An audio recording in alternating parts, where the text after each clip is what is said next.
ছাত্র ছাত্রীগণ, আশা করি তোমরা সকলেই করোনার ছুটিতে বাড়িতে ভালো আছো। এর আগের দিন আমি তোমাদের ক্লাসের সেকেন্ড টার্মের জন্য একটি কবিতা শুরু করেছিলাম। কবিতার নাম ছিল বৃষ্টি পড়ে টাপুর টুপুর। এই কবিতা যে লেখক, সেই লেখকের নাম ছিল রবীন্দ্রনাথ ঠাকুর। কবিতাটি এর আগের ক্লাসে আলোচনা করার সময় সম্পূর্ণ আলোচনা করা হয়নি, কিছুটা অংশ হয়েছিল আর কিছুটা অংশ বাকি ছিল। সেই বাকি থাকা অংশটুকু নিয়ে আজকে আলোচনা করব। তোমরা প্রত্যেকেই নিজের সামনে বাংলা বইটি খোলো এবং কবিতার বাকি যে অংশটুকু ছিল সেই অংশটুকুর ওপরে নজর রাখো। আমি প্রত্যেকটি লাইনের যেসব নতুন নতুন শব্দ রয়েছে, মানে জানা নেই, সেই শব্দগুলোর মানে বলে দেব এবং লাইনগুলোর অর্থ বুঝিয়ে দেব। তারপরে তোমরা বাড়িতে সেগুলো ভালোভাবে পড়বে।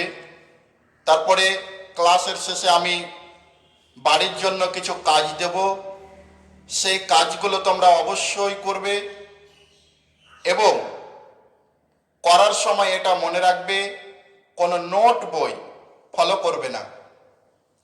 আমার এই ক্লাসের উপরে ভিত্তি করে তোমরা সেই প্রশ্নগুলোর উত্তর লিখবে। লেখার পরে আমার পার্সোনাল যে হোয়াটসঅ্যাপ নম্বর রয়েছে, সেই হোয়াটসঅ্যাপ নম্বরে উত্তরগুলো পাঠাবে। আমি সেখানে উত্তরগুলো যাচাই করে নেব এবং তোমরা এই ভিডিওটি সম্পূর্ণ দেখার পর এই ভিডিওটিকে প্রত্যেকেই সাবস্ক্রাইব করবে, যাতে পরবর্তী ভিডিওগুলো আমি তোমাদের সামনে লাইভের মাধ্যমে দেখাতে পারি। এর জন্য সাবস্ক্রাইবের প্রয়োজন। তোমরা প্রত্যেকেই সাবস্ক্রাইব করবে। এবার কবিতার দিকে নজর রাখো। আমি চলে যাচ্ছি কবিতায়। এর আগের দিন যেখান থেকে হয়েছিল ঠিক তার পর থেকেই আমি শুরু করছি। প্রথম লাইনটি রয়েছে, মনে পড়ে ঘরটি আলো মায়ের হাসি মুখ। রবীন্দ্রনাথ নদীর কিনারায় দাঁড়িয়ে নদীর ওই পারে হওয়া বৃষ্টি, এই বৃষ্টির প্রভাবে ওই পাড়টা হয়ে গিয়েছিল পুরোপুরি অপরিষ্কার। এমন সময় কবির স্মৃতিতে অর্থাৎ মনের মধ্যে জেগে উঠল। কি জেগে উঠল? কবির বাল্যকালের কথা মনে পড়ল। আমাদের প্রিয় কবি রবীন্দ্রনাথ ছোটকালে যখন মায়ের সঙ্গে ঘুমাতেন, আমরা সবাই জানি ছোট ছোট শিশুরা মায়ের সঙ্গে ঘুমায়। আমাদের বিশ্বকবি রবীন্দ্রনাথ তার ব্যতিক্রম নয়। তিনিও মায়ের সঙ্গে ঘুমাবার সময় মা যে হাসি মুখ, মায়ের হাসি মুখে যেন পুরো ঘর আলোকিত হয়ে উঠত। মায়ের হাসি জগৎ বিখ্যাত হাসি। রবীন্দ্রনাথের মনে পড়ছে আজও যে সেই বাল্যকালে যখন মা আমার সঙ্গে ঘুমাতো আর মা যখন হাসতো, মায়ের হাসিতে পুরো ঘর যেন কি হতো, আলোকিত হয়ে উঠত, অর্থাৎ আলোতে ভরে যেত। তারপরে বলছে মনে পড়ে মেঘের ডাকে গুরু গুরু বুক।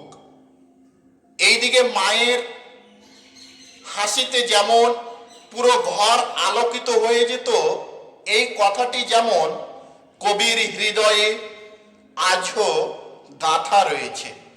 ঠিক রবীন্দ্রনাথ বলল, শুধু তাই নয়, আরো মনে পড়ে। কি মনে পড়ে? বাইরে বৃষ্টি হচ্ছে, এই বৃষ্টির শব্দ, বৃষ্টির মধ্যে যে বিদ্যুতের চমক, বিদ্যুতের যে গর্জন, সেই গর্জনের সময় আমার বুক যেন কেঁপে উঠত। কারণ রবীন্দ্রনাথ ছোট, সেই ছোট কালের কথা আমাদের কবিতায় তুলে ধরেছে যে ওই সময় আমার বুক কেঁপে উঠত। কেন কেঁপে উঠত? ভয়ে। মেঘের গর্জন, এই গর্জনে বুক কেঁপে উঠত। তারপরে বলছে বিছানাটির এক পাশে ঘুমিয়ে আছে খোকা। বিছানা অর্থাৎ ঘুমাবার জায়গা, শোয়ার জায়গা। তো বিছানার এক পাশে আমাদের কবি অর্থাৎ বিশ্বকবি রবীন্দ্রনাথ ঠাকুর ঘুমিয়ে রয়েছে। কোন সময়? বাল্যকালে। সেই সময়ের কথা বলল যে আমি বিছানার এক পাশে ঘুমিয়ে রয়েছি। তারপরে বলছে মায়ের পরে দৌরাত্রি সে। আরো বলল দৌরাত্রি একটি শব্দ, ওখানে দেখো তোমরা পাবে দৌরাত্রি। দৌরাত্রি শব্দের অর্থ হচ্ছে দুরন্তপনা। দুরন্তপনা বলতে আমরা সাধারণত বুঝে থাকি একটু বদমাশি করা ছেলে বা বদমাশি, একটু দুষ্টু টাইপের ছেলে। তো বলল একদিকে মা ঘুমিয়ে রয়েছে বিছানার, আর একদিকে আমাদের সেই ছোট্ট রবীন্দ্রনাথ ঘুমিয়ে রয়েছে। তারপরে বলছে না যায় লেখা জোখা। লেখা জোখা শব্দের অর্থ যদি আমরা দেখতে যাই তাহলে এরকম বলা যায় যা লেখা যায় না। অর্থাৎ মা এক পাশে আর আমি এক পাশে শুয়ে রয়েছি। এই আনন্দ, কিরকম আনন্দ হতো, এই আনন্দ লিখে যেন প্রকাশ করা যায় না। তার মানে আমরা বুঝতে পারছি সেই আনন্দ ঘন মুহূর্তগুলো কবি কেন ভুলতে পারছেন না। আজ বড় হয়েও কবির হৃদয়ে সেই শৈশবের কথাগুলো কেন আজও আলো দান করে যাচ্ছে, তা আমরা ইঙ্গিত পাচ্ছি এই কবিতার মধ্য দিয়ে। তারপরে আবারও বলছে ঘরেতে দুরন্ত ছেলে। দুরন্ত শব্দের অর্থ হচ্ছে যেটাকে আমরা একটু বলে থাকি যে অশান্ত, অর্থাৎ কিছু ছেলে থাকে যারা বাল্যকালে অশান্ত, অর্থাৎ শান্ত নয়। এইদিক ওইদিক ঘোরাঘুরি, ছোট ছোট শিশুদের সঙ্গে মারামারি, এই যে অশান্তিপূর্ণ বা অশান্তিমূলক ব্যবহার। এখানেও বলল লাইনটিতে ঘরেতে দুরন্ত ছেলে করে দাপাদাপি দাপাদাপি শব্দের অর্থ হচ্ছে দুরন্তপনা। অর্থাৎ রবীন্দ্রনাথ যখন ছোট, সেই ছোট রবীন্দ্রনাথ হচ্ছে একটু দুষ্টু টাইপের, তাই ঘরের মধ্যে সে দাপাদাপি করছে। দাপাদাপি অর্থাৎ ছোটাছুটি করছে, স্থির নয়। আমরা তো জানি শিশুদের বৈশিষ্ট্যই যতগুলো নম্বর আসে তার মধ্যে একটি নম্বর এরকমও আসে যে এরা হয় অশান্ত, অর্থাৎ এরা ছুটতে ভালোবাসে, একটু বদমাশি করতে ভালোবাসে। আমাদের প্রিয় কবিও তার ব্যতিক্রম নয়। তিনিও বাল্যকালে একটু দুষ্টুমি, ছোটাছুটি, মারামারি এগুলো করতে পছন্দ করতেন। তাই বড় হয়ে সেই কথাগুলো রবীন্দ্রনাথ তার বৃষ্টি পরে টাপুর টুপুর কবিতায় লিপিবদ্ধ করে গেছেন। তারপরে বলছে, বাইরেতে মেঘ ডেকে ওঠে, সৃষ্টি ওঠে কাঁপি।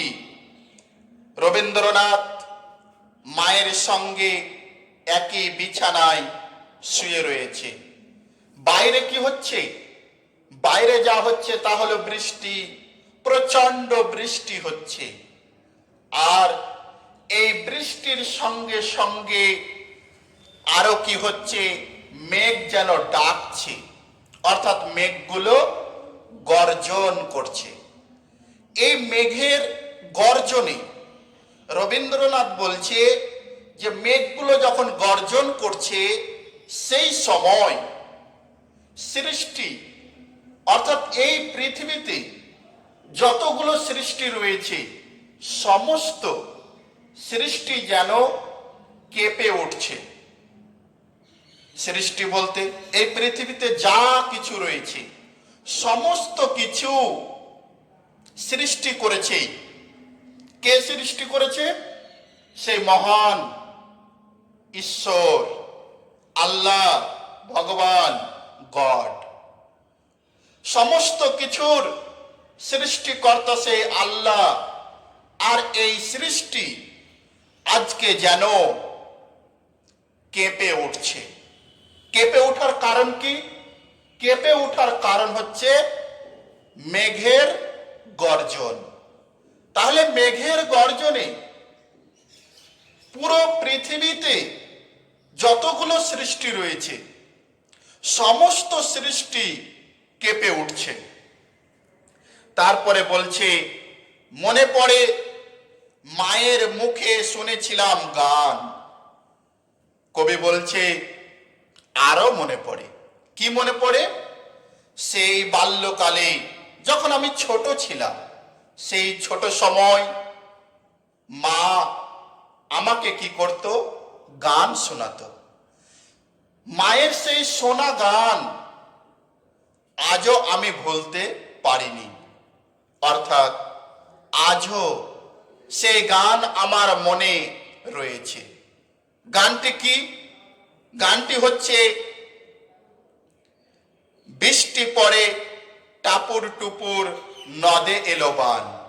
অর্থাৎ মা আমাকে যে গানটি ছোট্টকালে শুনিয়েছিল সেই গানটি হচ্ছে বৃষ্টি পড়ে টাপুর টুপুর। অর্থাৎ বৃষ্টি পড়ার যে শব্দ, সেই শব্দ ওকে বলল টাপুর টুপুর, নদে এলো বান। আমরা জানি নদ মানে নদী। যখন প্রচন্ড বৃষ্টি হয় আর সেই বৃষ্টির জলগুলো বয়ে গিয়ে নদীতে জমা হয়, নদীর ধারণ ক্ষমতা রয়েছে, সেই ধারণ ক্ষমতার বাইরে যখন চলে যায় তখন সেই নদী কি করে? বানের সৃষ্টি করে, বন্যার সৃষ্টি করে, চারিদিককে সেই জল দিয়ে প্লাবিত করে দেয়। এখানেও সেই গানটি বলল যে মায়ের সেই গান আজও আমি ভুলিনি। গানটি হচ্ছে বৃষ্টি পড়ে টাপুর টুপুর নদে এলো বান। তারপরে কি বলছে দেখো, মনে পড়ে সুয়োরানী। সুয়োরানী কি? সুয়োরানী হচ্ছে একটি চরিত্র, কোথাকার চরিত্র? এটি হচ্ছে রূপকথার গল্প। রূপকথার গল্প আশা করি তোমরা শুনেছ। এই রূপকথার গল্পগুলো এমন হয় যে এই গল্পগুলো আমাদের মনকে একেবারে আকৃষ্ট করে ফেলে। তো এই রূপকথার গল্পের একটি চরিত্র যার নাম হচ্ছে সুয়োরানী। এই সুয়োরানী ছিল গল্পের একটি চরিত্র। কোন চরিত্র? নারী চরিত্র। এবং শুধু নারী চরিত্রর সঙ্গে সঙ্গে আরো যেটা ছিল সেটা হচ্ছে এই চরিত্রটি ছিল খুব সুখী চরিত্র। অর্থাৎ এই রূপকথার গল্পে আমরা দেখতে পাব যে সুয়োরানী চরিত্রটি খুবই সুখে জীবনযাপন করবে, অর্থাৎ সুখের চরিত্র। সেই কথাই এখানে রবীন্দ্রনাথ বলল। তার পরের লাইনে বলছে, দেখো, দুয়োরানীর কথা। দুয়োরানী কি? দুয়োরানীও হচ্ছে একটি চরিত্র এবং নারী চরিত্র, মেয়ে চরিত্র। এই চরিত্রটি আগের চরিত্রের মতোই, কিন্তু একটু পার্থক্য আছে। কি পার্থক্য? এই চরিত্র সুয়োরানীর মতোই রূপকথা গল্পের চরিত্র, কিন্তু পার্থক্য এইটুকু যে সুয়োরানী ছিল সুখী নারী চরিত্র বা মেয়ে চরিত্র, কিন্তু দুয়োরানী হচ্ছে রূপ। তাহলে আমরা এখানে প্রথমে যেমন সুয়োরানী আর দুয়োরানীর কথা জানলাম, সেই রকমই পরবর্তীতে যদি দেখতে যাই, পরের লাইনে কবি বলছে, মনে পড়ে অভিমানী কঙ্কাবতীর কথা। অভিমানী এই শব্দটির অর্থ কি এটা আমাদের আগে জেনে নিতে হবে। অভিমানী শব্দের অর্থ হচ্ছে অভিমান করে যে নারী, নারী বলতে মেয়ে, অর্থাৎ যে মেয়ে অভিমান করে অর্থাৎ রাগ করে। মেয়েটি হচ্ছে কঙ্কাবতী। কঙ্কাবতী কোথাকার চরিত্র? তাহলে কঙ্কাবতী হচ্ছে রূপকথা গল্পের একটি নারী বা মেয়ের চরিত্র। ব্যথা, ব্যথা শব্দের অর্থ কি? ব্যথা শব্দের অর্থ হচ্ছে বেদনা বা যন্ত্রণা। তাহলে এই যে ব্যথা, কার ব্যথা? তাহলে আমরা বলতে পারি কঙ্কাবতীর ব্যথা। তাহলে আমরা পেলাম তিনটি চরিত্র। একটি হচ্ছে সুয়োরানী, 2 নম্বর হচ্ছে দুয়োরানী, আর 3 নম্বর হচ্ছে কঙ্কাবতী। তিনজনেই হচ্ছে রূপকথা গল্পের নারী চরিত্র। এবং এদের মধ্যে আমরা লক্ষ্য করেছি যে 3টি বৈশিষ্ট্য। 1 নম্বর, সুয়োরানী ছিল রূপকথা গল্পের খুবই দুঃখী নারী চরিত্র। সুয়োরানী ছিল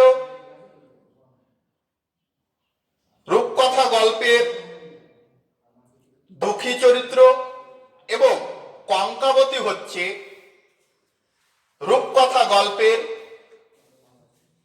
একটি সুন্দরী নারী চরিত্র। তারপরে দেখো বলছে, মনে পড়ে ঘরের কোণে মিটি মিটি আলো।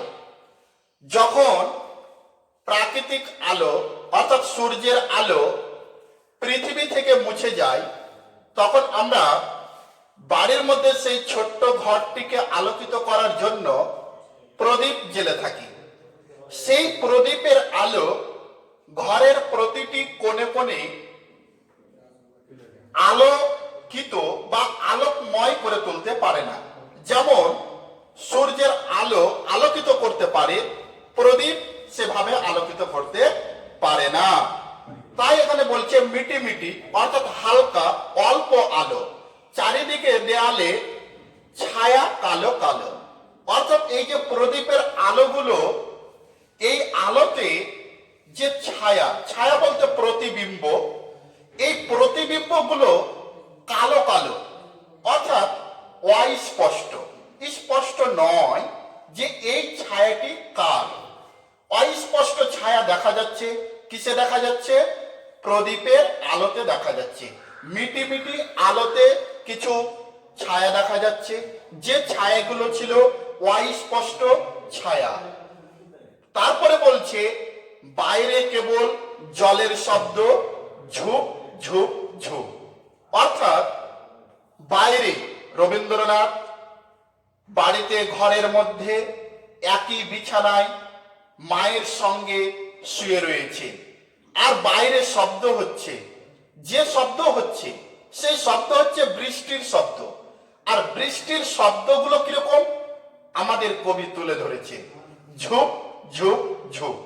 অর্থাৎ বৃষ্টির যে ফোঁটাগুলো, সেই ফোঁটাগুলো যখন জলের উপরে পড়ে তখন এক ধরনের শব্দ হয়, যে শব্দটাকে বলা হচ্ছে ঝুপ ঝুপ ঝুপ।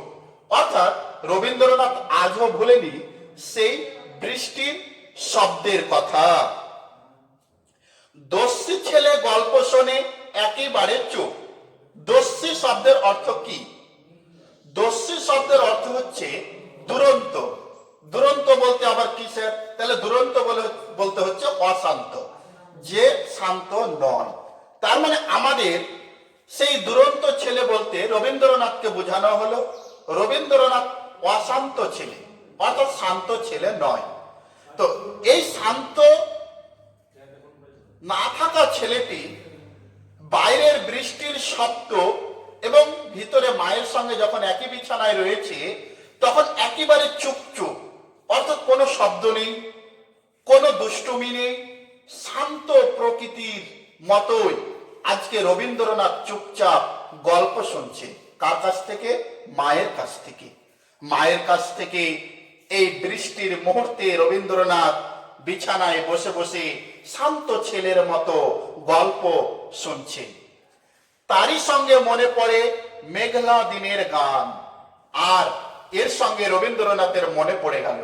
কি মনে পড়লো? মেঘলা দিনের গান। কারণ আজও রবীন্দ্রনাথ দাঁড়িয়ে রয়েছে নদীর এক পাড়ে, আর বিপরীত পাড়ে আজকে বৃষ্টি হচ্ছে। সেই বৃষ্টিকে দেখে রবীন্দ্রনাথেরও মনে পড়ে গেল সেই মেঘলা দিনের গানের কথা। কি গানটি? বৃষ্টি পরে টাপুর টুপুর নদে এলো বান। অর্থাৎ আমরা সবাই জানি যখন প্রচন্ড হারে বৃষ্টি নামে পৃথিবীর বুকে, সেই বৃষ্টির জলগুলো বয়ে নদীতে গিয়ে জমা হয়। নদীরও ধারণ ক্ষমতা থাকে, কিন্তু নদী যখন তার নিজস্ব ধারণ ক্ষমতা হারিয়ে ফেলে তখন নদীর চারিদিকে সেই নদীতে জমে থাকা জল প্লাবিত করে দেয়, অর্থাৎ বন্যার সৃষ্টি করে, বানের সৃষ্টি করে। তো এখানেও বলছে যে আমার সেই গানের কথা মনে পড়ে গেল, মেঘলা দিনের গান। গানটি হচ্ছে কি? তাহলে আমরা বলবো গানটি হচ্ছে বৃষ্টি পরে টাপুর টুপুর নদে এলো বান। তোমাদের প্রশ্ন আসতেই পারে, এরকম প্রশ্ন দিয়ে দিল যে রবীন্দ্রনাথের কোন গানের কথা বারবার মনে পড়েছে। তাহলে আমরা উত্তরটা এইভাবে লিখব, রবীন্দ্রনাথের মনে যে গানের কথা বারবার পড়েছিল সেই গানটি হচ্ছে বৃষ্টি পরে টাপুর টুপুর নদে এলো বান। এই গানটি মনে পড়তো। তারপরে বলছে দেখো, কবে বৃষ্টি পড়েছিল, বান এলো সে কোথা। কোথা শব্দের অর্থ কি? কোথা শব্দের অর্থ হচ্ছে কোথায়। অর্থাৎ এখানে রবীন্দ্রনাথ বলছে কবে বৃষ্টি পড়েছিল কেউ জানে না, যে কোন বৃষ্টির কথা বলা হয়েছে এই গানে, কোন সময়ের বৃষ্টির কথা বলা হয়েছে এটা তো উল্লেখ করা হয়নি যে কোন সময়ের বৃষ্টির কথা বলা হয়েছে। তাই রবীন্দ্রনাথ বলল যে এই গানে কোন সময়ের বৃষ্টির কথা বলা হয়েছে। তারপরে বলল বান এলো সে কোথা। কোথায় বান এলো এটাও বলা নেই, গানে শুধু বলা হলো যে বৃষ্টি পড়েছে, কিন্তু কখন বৃষ্টি পড়েছে, কোথায় পড়েছে উল্লেখ নেই। তারপরে বলেছে যে বান এলো, কিন্তু কখন বান এলো, কোথায় বান এলো, সে কথাও উল্লেখ নেই। শিব ঠাকুরের বিয়ে হলো কবেকার, সে কথা। শিব ঠাকুর, শিব ঠাকুরকে, শিব ঠাকুর হচ্ছে দেবাদিদেব মহাদেব, অর্থাৎ শিবের কথা বলা হয়েছে যে শিব ঠাকুরের বিয়ে হলো, অর্থাৎ শিবের বিয়ে হলো। তারপরে বলছে কবেকার সে কথা, অর্থাৎ বলছে কখনকার কথা বলো তো, শিব ঠাকুরের বিয়ে হয়েছে কবে, কবেকার কথা বলছো, এটাও উল্লেখ নেই। তাহলে গানে কবেকার বৃষ্টির কথা তাও জানা নেই, তারপরে কবে বন্যা এসেছে তাও জানা নেই, শিব ঠাকুরের বিয়ে হয়েছে কবে সে কথাও জানা নেই। তাহলে গানে যে বলা হয়েছিল বৃষ্টি পরে টাপুর টুপুর নদে এলো বান, শিব ঠাকুরের বিয়ে হলো তিন কন্যে দান, অর্থাৎ সেই গানের কথা রবীন্দ্রনাথ এখানে বলে উঠলো যে এগুলো কবে ঘটেছিল, তার কোনো উল্লেখ আছে কি? উল্লেখ তো নেই। তারপরের লাইনে কি বলছে দেখো, সেদিন ও কি এমনি তর মেঘের ঘটা খানা, বলছে সেই দিনও, অর্থাৎ যেই দিন শিব ঠাকুরের বিয়ে হয়েছিল সেই দিনও কি আজকের মতোই মেঘের ঘটা চলছিল, মেঘ উঠছিল, বৃষ্টি পড়ছিল, এইরকম কি সেই দিনও হয়েছিল? এটি হচ্ছে রবীন্দ্রনাথের মনের কল্পনা, যে আজকে যেমন রবীন্দ্রনাথ দেখছে নদীর ওই পারে বৃষ্টি হচ্ছে, এই বৃষ্টি হওয়ার মুহূর্তটিকে রবীন্দ্রনাথ কল্পনা করছে, কল্পনা শক্তি দিয়ে যাচাই করছে যে তাহলে যেই দিন শিব ঠাকুরের বিয়ে হয়েছিল সেই দিন ও কি এই রকমই বৃষ্টি পড়ছিল, সেই দিনও কি এই রকমই মেঘ উঠেছিল, মেঘ গর্জন করছিল? এই যে প্রশ্নগুলো আমাদের কবির মনে জেগে উঠেছে। কবেকার সে কথা, অর্থাৎ এটাও রবীন্দ্রনাথের জানা নেই। এবার পরের লাইনে দেখো, থেকে থেকে বিজুলি কি দিতেছিল হানা, অর্থাৎ বলল সেই দিনও আজকের মতোই বিজুলি, বিজুলি শব্দের অর্থ হচ্ছে বিজলি, যার যদি আমরা অর্থ আবার করতে যাই তাহলে পাবো বিদ্যুৎ। তাহলে আজকে যেমন আকাশের এই মেঘ আর বৃষ্টি হচ্ছে, এর মাঝে মাঝে থেকে থেকে অর্থাৎ মাঝে মাঝে আকাশ থেকে যে বিদ্যুতের চমক আসছে, সেই রকমই ওই দিন অর্থাৎ যেদিন শিব ঠাকুরের বিয়ে হয়েছিল সেই দিন কি আজকের মতোই মেঘ গর্জন করছিল, বিদ্যুৎ চমক মারছিল? এগুলো মনে প্রশ্ন যাচ্ছে কার? আমাদের কবি রবীন্দ্রনাথ ঠাকুরের। তারপরে বলছি দিতেছিল হানা, হানা শব্দের অর্থ কি? হানা শব্দের অর্থ হচ্ছে আক্রমণ করা, অর্থাৎ আজকে যেমন এই যে বিদ্যুৎ বারবার আক্রমণ করছে, সেই রকম সেই দিন শিব ঠাকুরের বিয়ের দিনও কি বিজলি এই রকম আক্রমণ করছিল, এই রকম হানা দিচ্ছিল?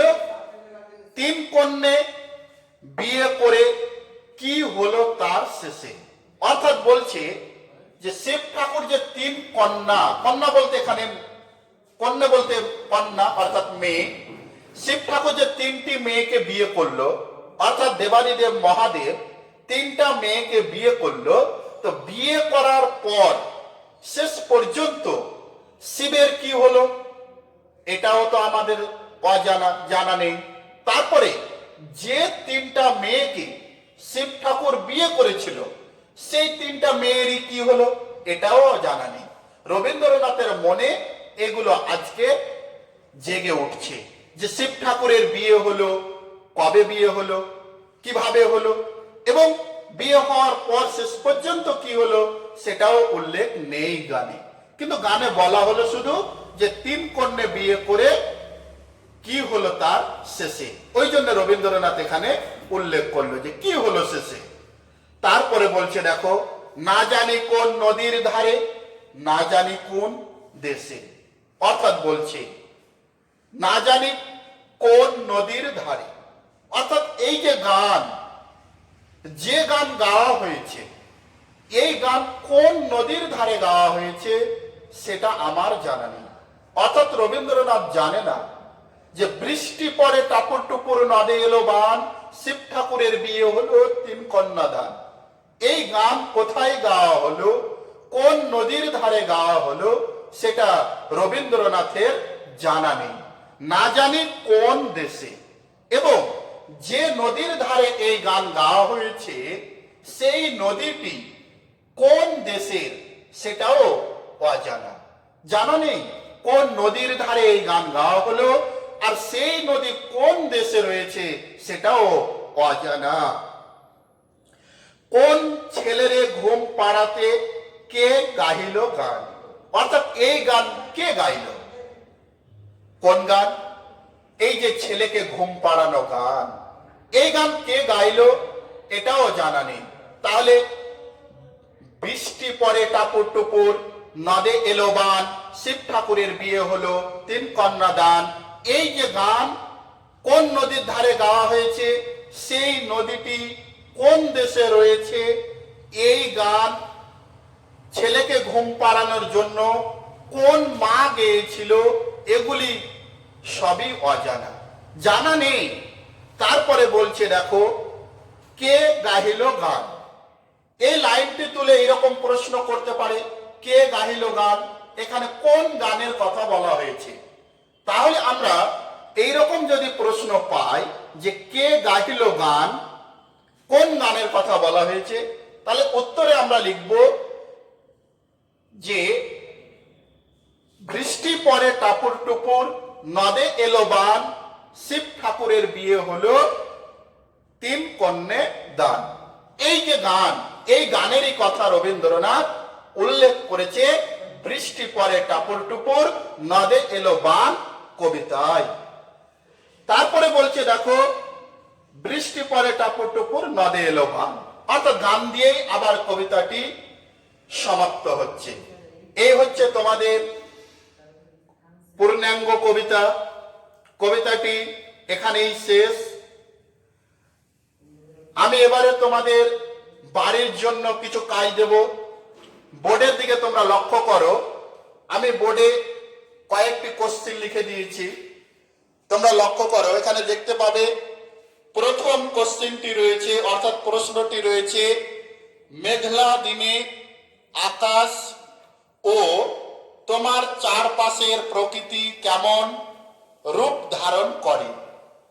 2 নম্বর প্রশ্নটি রয়েছে, বৃষ্টির সঙ্গে জড়িয়ে আছে তোমার জীবনে মনে রাখার মতো এমন কোন ঘটনার কথা লেখো। 3 নম্বর প্রশ্নে রয়েছে, পুকুরে, টিনের চালে, গাছের পাতায় বৃষ্টি পড়ার শব্দগুলো কেমন হয় লেখো। এই 3টি প্রশ্নের উত্তর তোমরা স্পষ্ট সুন্দরভাবে উত্তরগুলো করবে। করার পর আমার পার্সোনাল হোয়াটসঅ্যাপে তোমরা পাঠাবে।